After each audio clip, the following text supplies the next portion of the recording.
Horas. Kami hadir memperkenalkan sistem hukum adat Batak Toba, sebuah warisan budaya yang mengatur kehidupan sosial masyarakat secara turun-temurun. Adat ini tidak hanya menjadi tradisi, tapi juga sistem hukum yang hidup, mengikat dan dihormati dalam urusan keluarga, waris, tanah, dan penyelesaian sengketa.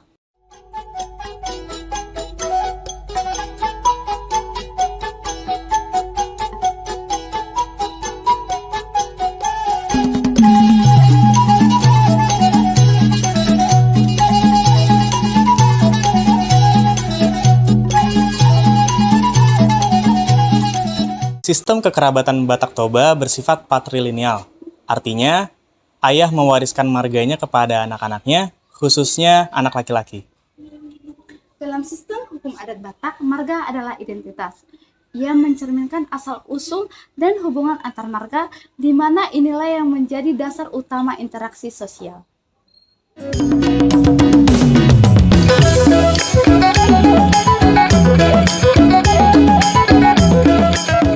Adat Batak juga mengenal falsafah Dalihan Atolu, yaitu menghormati hula-hula, menyayangi boru, dan juga menjaga hubungan sesama saudara.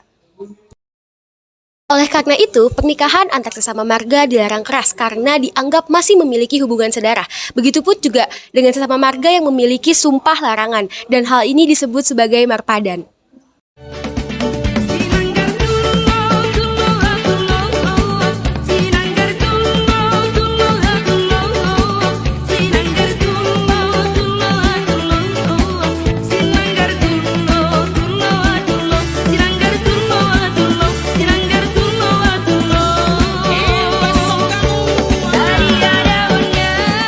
Pernikahan adat Batak Toba memiliki tata cara yang khas, dimulai dari marhori-hori dinding, yaitu pertemuan keluarga inti dari kedua belah pihak mempelai. Lalu dilanjutkan dengan fatwa hata dan mahkusid, yaitu pembicaraan lebih lanjut tentang ulos, sinamot, tempat pesta, dan janji pernikahan. Setelah itu, dilangsungkan martupolon di gereja sebagai tanda pertunangan resmi, barulah dilangsungkan uluan unjuk pesta adat pernikahan.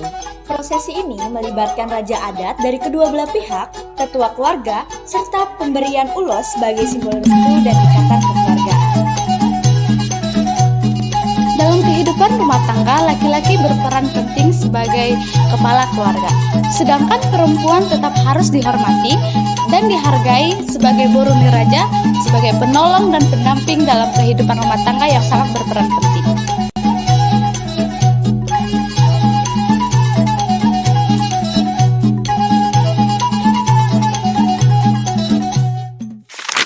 Harta warisan dalam adat Batak Toba terbagi menjadi 3 jenis: harta pusaka, harta pencarian, dan harta bawaan. Pusaka hanya diberikan kepada anak laki-laki sebagai penerus keturunan, sedangkan harta pencarian dan harta bawaan dapat dibagi lebih fleksibel. Pembagian warisan bisa dilakukan melalui surat wasiat atau kesepakatan keluarga. Raja adat dan saudara dekat biasanya diucapkan sebagai saksi. Meski dahulu penipuan dapat lebih sedikit, saat ini pembagian waris lebih inklusif secara musyawarah keluarga.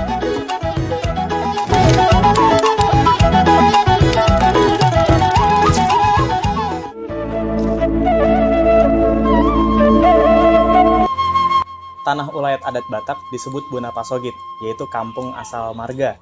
Tanah ini tidak boleh diperjualbelikan. Tetapi jika ada keadaan yang mendesak, bisa digadaikan, dengan catatan harus dikembalikan. Pengelolaan tanah ulayat dilakukan secara kebersamaan melalui kesepakatan kepala adat dan warga setempat. Sampai hari ini, tanah ulayat dimanfaatkan untuk pertanian, upacara adat, dan dijaga sebagai ikatan komunitas.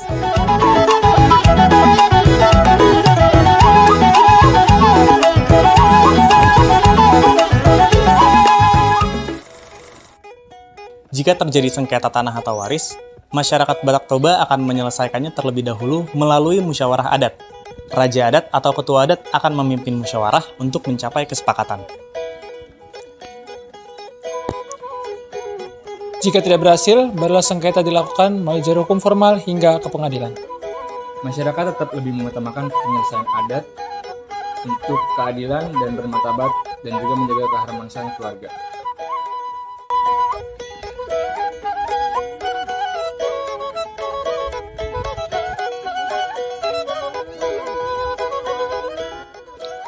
adat Batak Toba bukan sekedar aturan, tetapi warisan nilai, kehormatan, dan jati diri yang harus tetap dijaga. Dengan memahami hukum adat, kita belajar untuk menghargai akar budaya bangsa dan pentingnya hidup dalam nilai kebersamaan.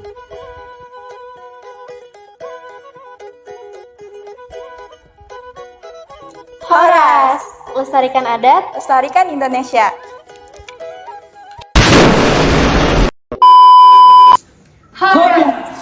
Assalamualaikum warahmatullahi wabarakatuh. Perkenalkan, saya Naila Syahrani dari perwakilan kelompok 2. Di sini saya ingin mewawancarai dengan Bapak siapa? Pak Gunin. Ya, Pak Gunin. Baik, di sini ada Pak Gunin.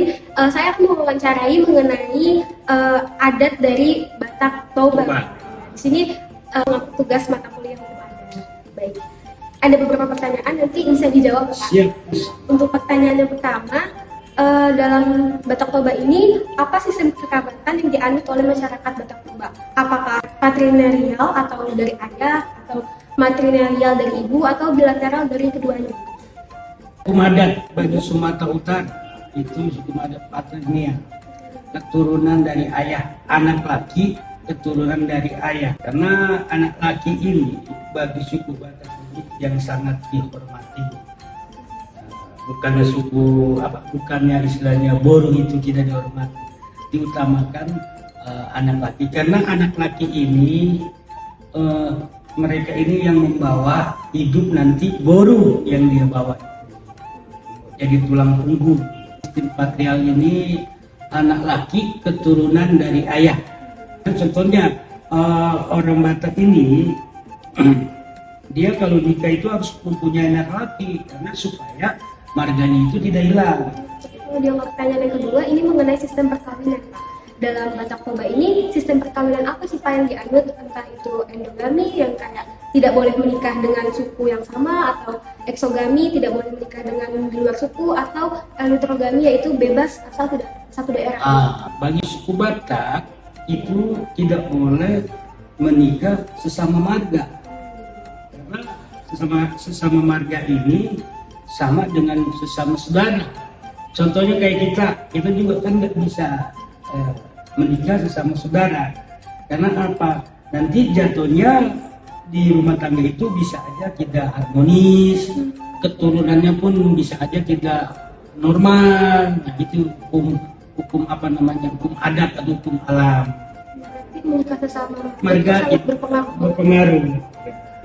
Selanjutnya ada pertanyaan mengenai sistem warisan dalam Batak Toba nih, Pak. Jadi bagaimana sih Pak sistem warisan dalam Batak Toba ini? Apakah hanya anak laki-laki saja yang menerima warisan, atau anak perempuannya juga menerima warisan atau bagaimana?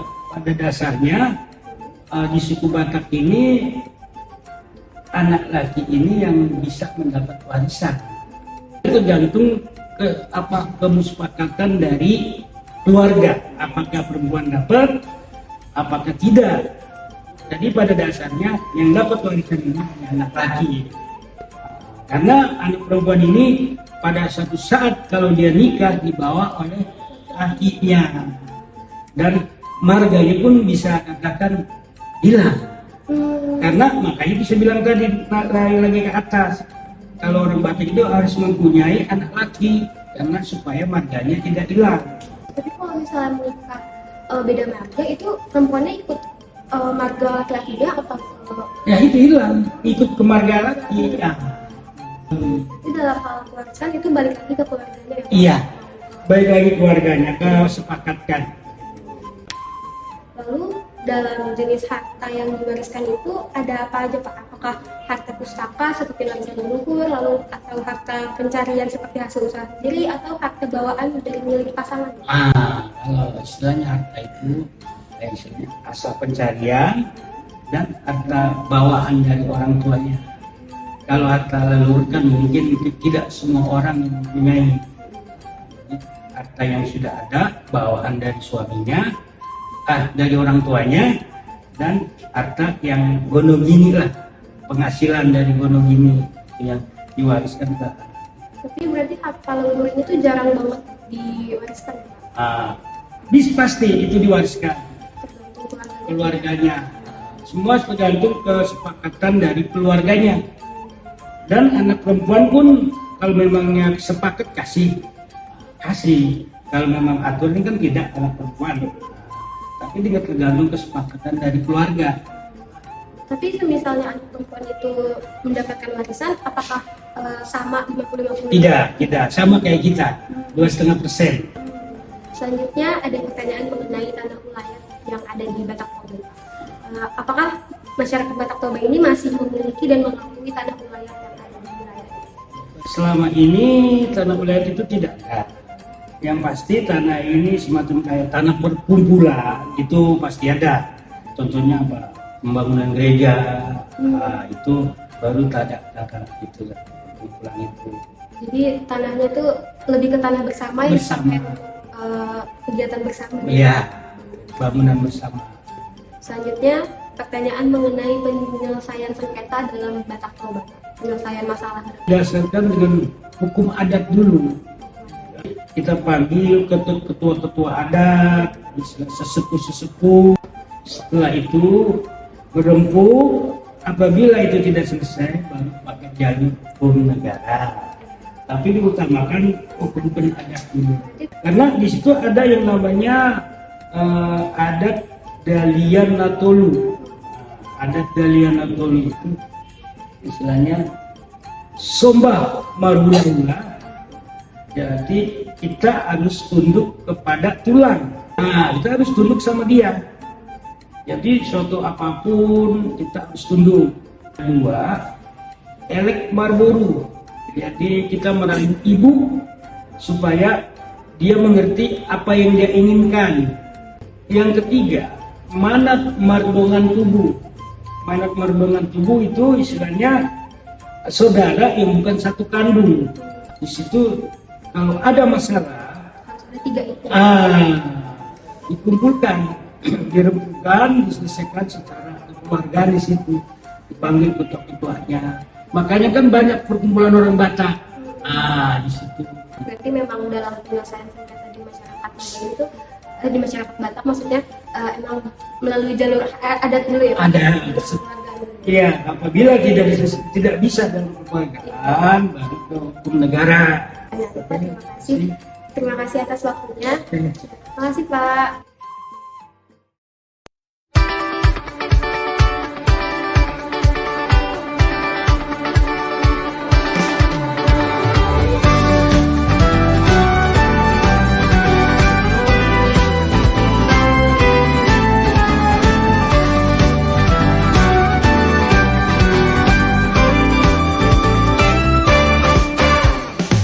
Kamu bilang aku tak sayang.